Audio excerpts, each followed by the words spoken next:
Hey, this is Jungle Jenna, and I'm back with a movie review, and today I'm going to be reviewing The Shape of Water. Look how pretty it is. It's like when I move it, it does that whole like holographic thing. It's super cool. It looks like water. So, for those of you who are subscribed to me, you know that for the most part I've been doing Star Wars and Reylo-centric videos. And since the Last Jedi has come out, like I just haven't really had any ideas for Star Wars videos or Reylo videos. And even though I'd really like to make more, and I plan on making more in the future, I'd really like to open up my channel to making different types of videos so I can have a variety of content on my channel. So hopefully that goes okay with people who have been following me for a while, but that's the way that I'm going to be going from this point forward. So I'm a little late to the game when it comes to reviewing The Shape of Water. Most people who reviewed it back in December when the movie came out, and it's taken me this long to get around to reviewing it, even though I saw it back in December. So this is kind of embarrassing to admit, but I've seen The Shape of Water 11 times in the movie theater. That's how much I loved the movie. And it was actually my favorite movie of 2017, and it's like one of my top 5 favorite movies of all time. So, yeah, I really, really enjoyed it. And just as a heads up, this review does contain spoilers. I'm going to be talking about like specific things that take place in the movie. So, just as a warning for those going into it who haven't seen the movie yet. So I'm just going to briefly discuss what the movie is actually about. It stars Sally Hawkins, Richard Jenkins, Octavia Spencer, Doug Jones, and Michael Shannon. So there's a really great cast in The Shape of Water. And it's about Eliza, who is a mute janitor who works at a government laboratory at night, and she happens to befriend and fall in love with this amphibious man who is being held hostage in the government laboratory by Richard Strickland, who's the bad guy. So that's about as much as I'm going to talk about plot wise, because I'm assuming that most people watching this video have already seen the movie. Um, the most surprising thing for me going into The Shape of Water for the first time was the love story between the amphibious man and Eliza. Because from the trailer, I didn't like really pick up on the romance vibe, even though other people, just based off of like watching their trailer reactions, like they did. Whereas that went like completely over my head.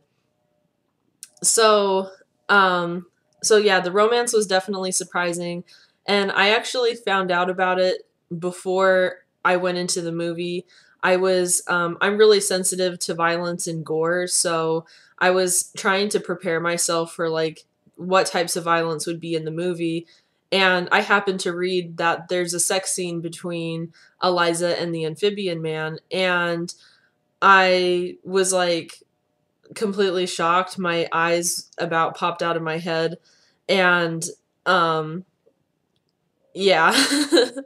And strangely, like maybe this makes me sound weird or like a pervert, but it actually made me want to see the movie more because I was really curious to see like how they would pull off the romance and how that would translate on screen. And that actually turned out to be the romance in the movie is my favorite part of the movie. I think it's very satisfying and fulfilling. It's very emotional and touching. I really love how the relationship between the amphibian man and Eliza is based on them being kind of like kindred spirits. And some people, the romance for some people was very polarizing because people either loved or hated it. And people who hated it really they weren't able to understand it, or they, based on some people's Amazon reviews for the movie, were actually very angered by it because they took it as, bestiality, when in fact it's not. The director Guillermo del Toro, he actually said in an interview that the amphibian man is not an animal. He's an Amazon river god. And also, for the ending, it turns out that Eliza is the same as him. She's not even human. According to Guillermo del Toro, the amphibian man and Eliza represent the last of a dying species, and they happen to find each other. And it was always their destiny to find each other, which I think is really beautiful.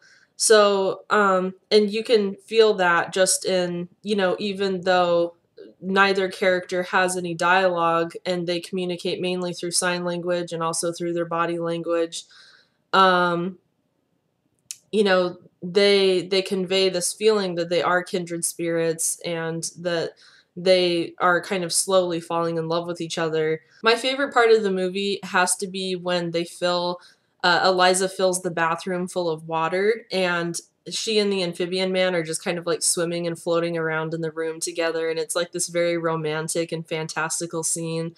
And it like really made me want to fill my bathroom up with water too, but I don't think that the logistics of it would go over as well in real life as it did in the movie. It's just not going to happen. One of my other favorite scenes in the movie is the black and white dance sequence where Eliza is she's trying to convey to the amphibian man that she loves him, but she can't speak because she's mute. So she's trying to use sign language, but he can't really understand her.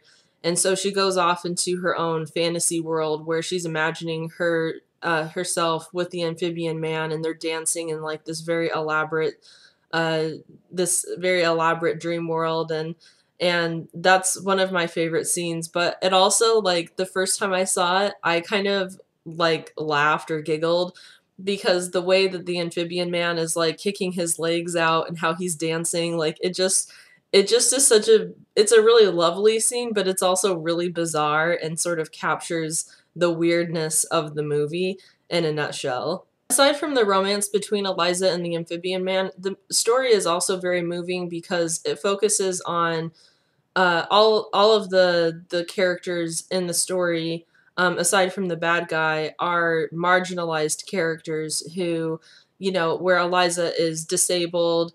Um, Zelda is African American during the 1960s. Giles is a homosexual.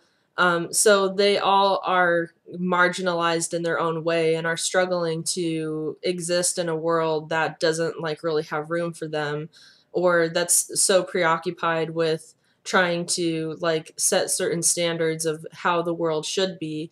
And the bad guy, some people were kind of conflicted about his character and felt that he was over the top for the movie, whereas I actually really liked his character and I thought that he was perfect as this representation of kind of as others have put it, toxic masculinity and like the patriarchal system and the values during the 1960s that the United States was, trying to purport. And the bad guy himself, all he really wants is to live just a very real, true American life, and he's not really able to fulfill that because he has all of these other characters kind of getting in his way and making that very difficult. So I thought it was interesting to have a villain who doesn't really see himself as a bad guy, who feels justified in his decisions. Um, and I thought what was also interesting about the movie, and this is something that Doug Jones actually said in a quote, and it really got me thinking about the characters. He was talking about the amphibian man and how the amphibian man has this effect on those around him of either bringing out the best or the worst. With Eliza, he helps her find her voice and he encourages her to um, to kind of buck the system and to defy the bad guy. Whereas, with Richard Strickland, it brings out the worst in him and it brings out the evil in him. So I thought that that was really interesting how, or even with the Russian scientist, it brings out his good heart and his kindness. So I liked that part of the movie as well. The cast is amazing, and the acting is really just like top notch with Eliza. You know, when she's signing, you can really feel the emotions that she's conveying with her hands. And I thought that Michael Shannon was an awesome bad guy. He was so intimidating. Um, this is my favorite movie by Guillermo del Toro. I know that some people, or most people, favor Pan's Labyrinth because that's like supposed to be his masterpiece. But I really feel that The Shape of Water is really his best movie, and it for me was more emotionally and spiritually satisfying than Pan's Labyrinth, even though Pan's Labyrinth is also a good movie. So that's the end of my review. If you've seen The Shape of Water, definitely comment below to let me know how you liked it or how you didn't like it. Um, if you're interested in watching it, then I definitely recommend that you go see it. As always, thank you so much for watching, and I'll see you next time. Bye.